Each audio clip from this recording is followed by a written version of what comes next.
So when it comes to where does our business come from as real estate professionals, the problem is a lot of folks, a lot of realtors have their head in the sand, right? They're not in touch with what's really going on. My name is Ming Richardson, the compliance broker for Maximum One Realty and Realtor Partners. And my name's Alan Richardson. I'm the managing broker at Max One Realtor and Realtor Partners. And there was a survey done on 1,000 watts, and some of the question was, how did you choose your real estate agent who helped you sell your home?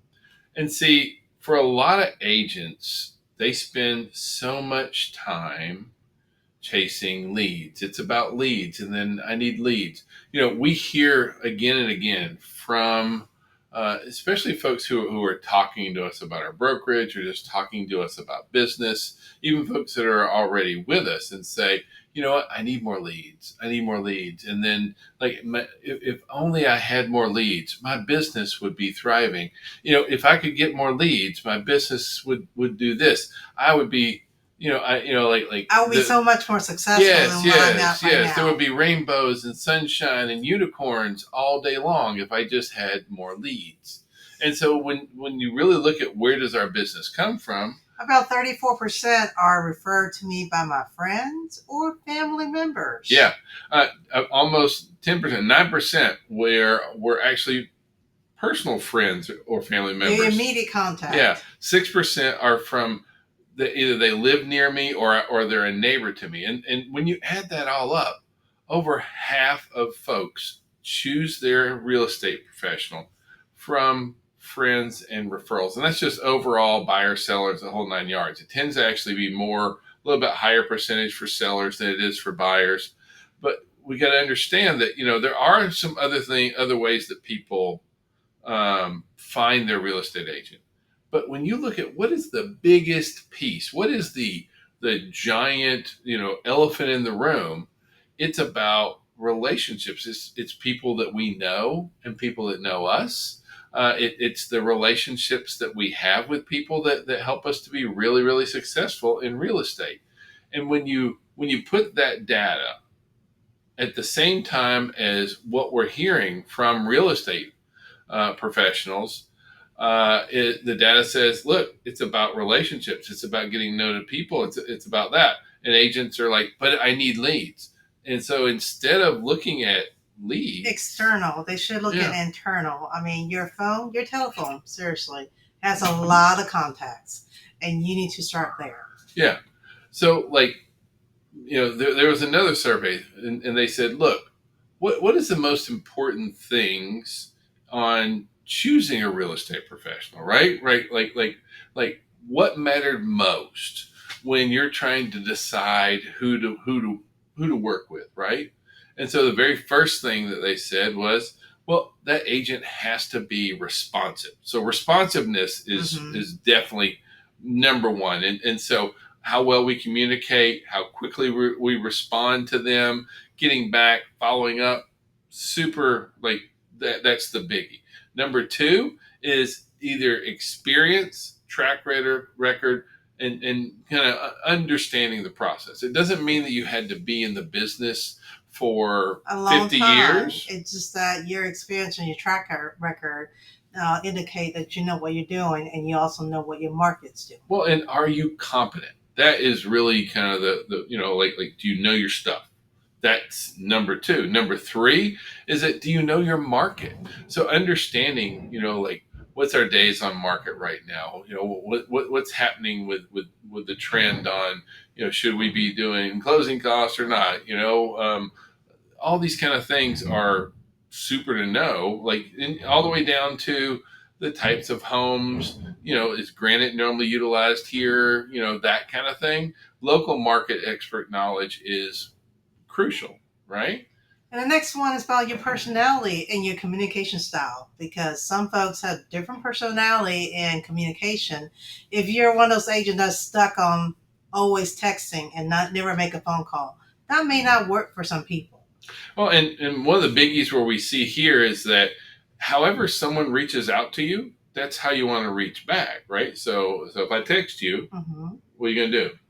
I probably text them back. Right? But I also, when I text them, depending on whether or not the message require more than a minute, I might texting ability, then I'll pick up the phone, if nothing else, introduce myself Yeah. and make myself well known. Yeah. And the fifth most important thing was reputation and reviews. Look, people check our reviews on us anymore. I know we do when we go out of town looking for restaurants. We always look at the Yelp review to see what who's the most popular restaurants Look, rating. if I'm spending more than $100 on Amazon, I'm reading reviews, I'm checking stars, I'm trying to see what other people say. They're doing the exact same thing for us. Now, the reason that we're kind of going here is because this all leads to an additional question that was asked in the survey, and they said, okay, now you've got the greatest real estate agent, right? You've chosen this fantastic real estate. Excuse me. How would you best describe that real estate agent? And so, and they broke it down into several categories, but the number one, the number one advisor. My agent is an advisor. See, and that's a big change for us. Used to be we were the brokers of information, right? Back in the day, if you want to know what homes were for sale, you had to call me. If you want to know how much your home was worth, you had to call me. But now there's so much information. It's out there, out in the world, and so like there's no like we aren't the brokers of information anymore. So advisor is number one. Number two, guide, right? After that, confidant. So like, I mean, all the way down, like even therapist is on the list, which I found to be really, really interesting. Now, that's a high. Only 1% feel that where they're therapists, thankfully, but like over 51% advisor. So yes, agent is the job. Advisor is the value that we're bringing to the transaction, right? And understanding where our role is here and what our clients are looking for us is very, very important and really how we're going to kind of move forward. And for some of the clients, this is personal. Mm-hmm. So you do become the confidant and they trust you with your integrity and what have you. When you reach that point, please make sure that you do not hash out things that should be out there. Yeah. So now, when you put all that together, and then to go back and the average real estate agent says, I need leads. I need leads. See, what the real estate community has to understand, and unfortunately, a lot of agents still think it's about generating leads, but that is a horrible trap. It is a trap. Right? Because if all you do is generate leads, generally speaking, overall, whether it's internet leads or that kind of stuff, but generally leads have about a 3% conversion rate overall, right? And so that means 97% of your leads, you're just going to throw to the side. You're not going to do anything with, because if all you're working on is generating leads, then you're going to have to, so if I want to get 3 clients, I got to generate 100 leads on average, right? And out of that 100 leads, I'm going to throw 97 of them away, and I'm going to take those 3. But now it's next month, and I want to get 3 more clients. So that means I got to go generate 100 more leads. And then the following month, I got to go generate 100 more leads. And so, do you know how tiresome that is when you are constantly talking to these folks you don't know, and not really sometimes having what I consider a meaningful conversation? Why not choose your sphere and the folks in your sphere of influence and people you meet every day? One, have a meaningful conversation, and 2, they may be potentially your client down the road. If not, they'll refer you to someone else. Yeah, because see what and this is what I meant when I said a lot of folks have their head in the sand, right? The hottest leads out there, they're not on Zillow. They're not expired. They're not for sale by owners. They're not, Facebook ads. You know what the hottest leads out there are? Your CRM. Your database. Absolutely. See, on average, 6 to 8% of our database transacts every year. Now, there's a lot of people who say, you know what? My database doesn't transact. 6 to 8% of my database doesn't transact. Have you picked up the phone, called them, and asked? Well, but actually, it does transact. Here's the deal, right? If you let your client become another agent's lead, then you're going to lose them.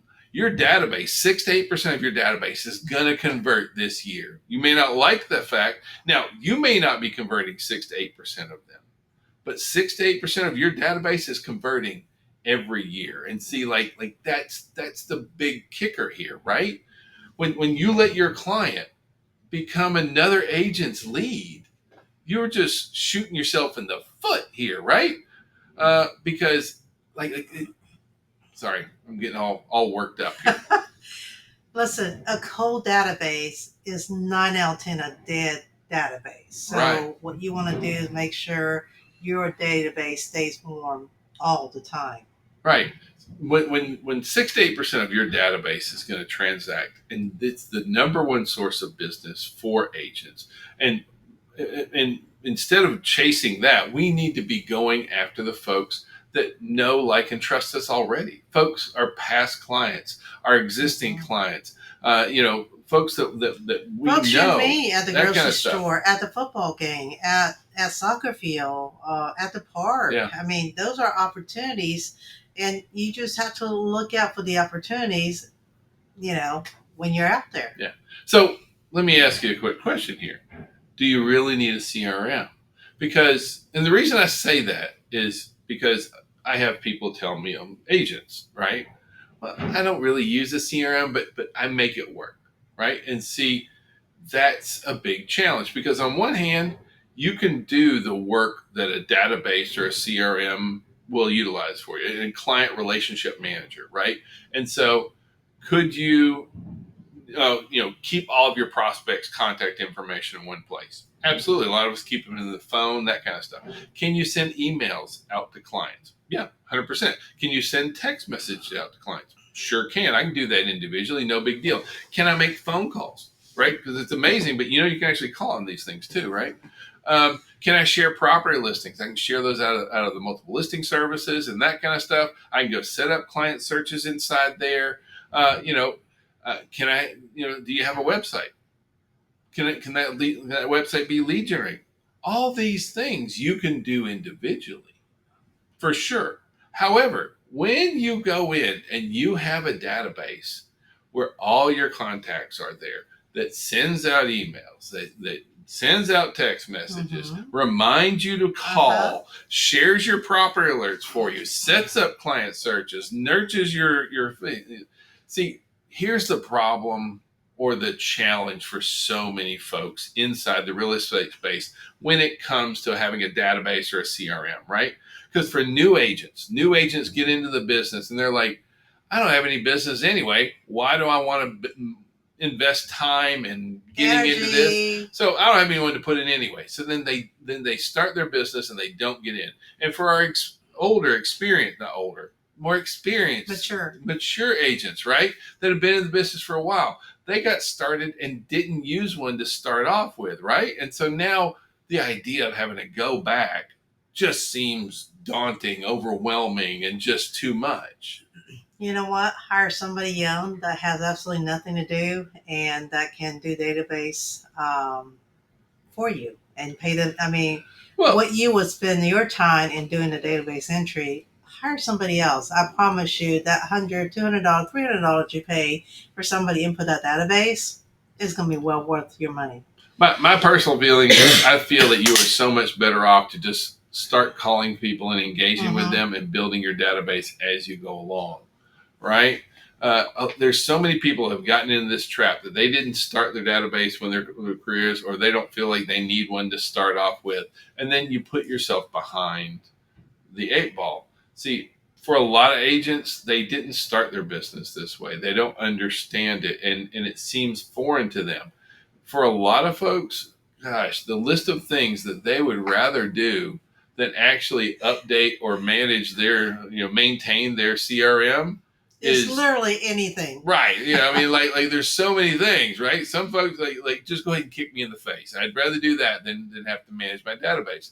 And managing your database is not, we're not talking about rocket science here. This is not hardcore. It's not. And honestly, once again, you just need to learn enough to operate it. And if you want somebody to do the grunt work, hire a high schooler. They're really pretty. I don't know about high schooler. I'm just saying they're really good about inputting stuff much quicker than you can, Wow. and also give you a She database believes in reward. that. I don't. She and I disagree on this one. I feel completely that this is your My children can business. type faster than I can. Well, they can, but again, it depends on how you're wired and what you're looking for. Because I don't feel a high schooler is ever going to work as hard for your business as you will. And if this is really I don't know. a key component that Just you want to data set up in entry, your you business, might.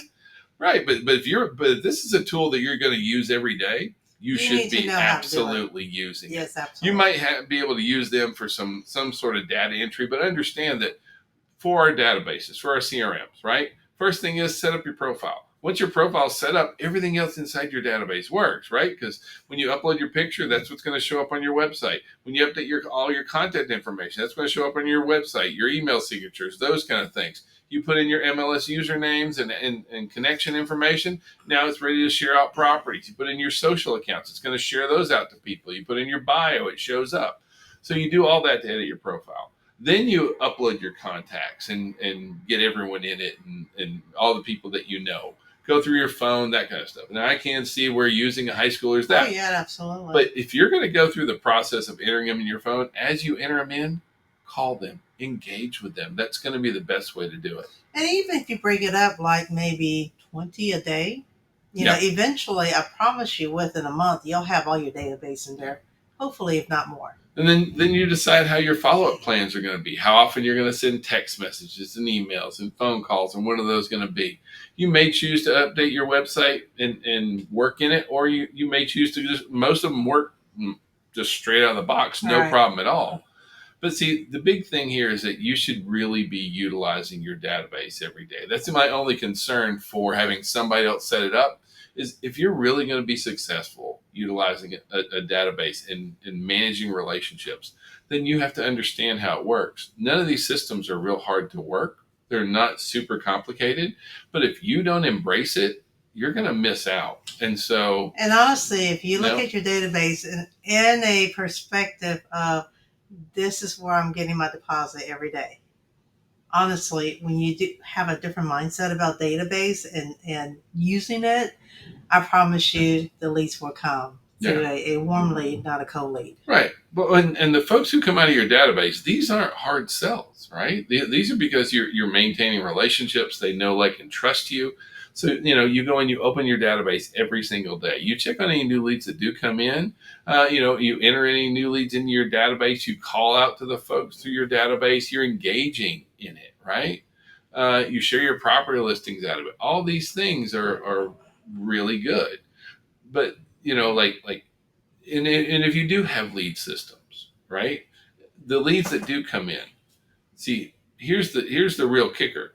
You get leads, they go into your CRM and into your database. You use your database to build relationships. The idea that I get a lead leads to a transaction is rare. It happens, but most of the time what happens is we get a lead, we build a relationship, we end up in a transaction when they're ready to buy and sell.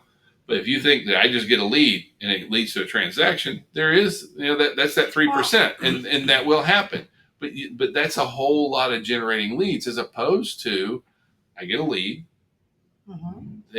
I enter them into my database, CRM system, however you want to call it, right? My sphere of influence. I build relationships because I'm engaging them, I'm calling them, I'm texting them, I'm sending them properties and neighborhood alerts, and I'm engaging with them socially, all that kind of stuff. Now when it's time to buy and sell, I'm working outside of my database. That's why you get double or triple the conversion rate, because now they know, like, and trust you. So all your leads, they go into your database, and then you use your database so that you can get more leads, build relationships. Honestly, your database should be in your CRM should be a tool of reminder, because there oftentimes my kids will tell me something and then I forget. Until they remind me again, then I'll follow up on it. So look at it as a reminder of what you need to do in order to be successful. Yeah. So just to wrap up, focus on your relationships. And stop focusing on leads, because I promise you the relationship goes a long way. Have a great day. Thank you for watching us. Bye, folks. See ya.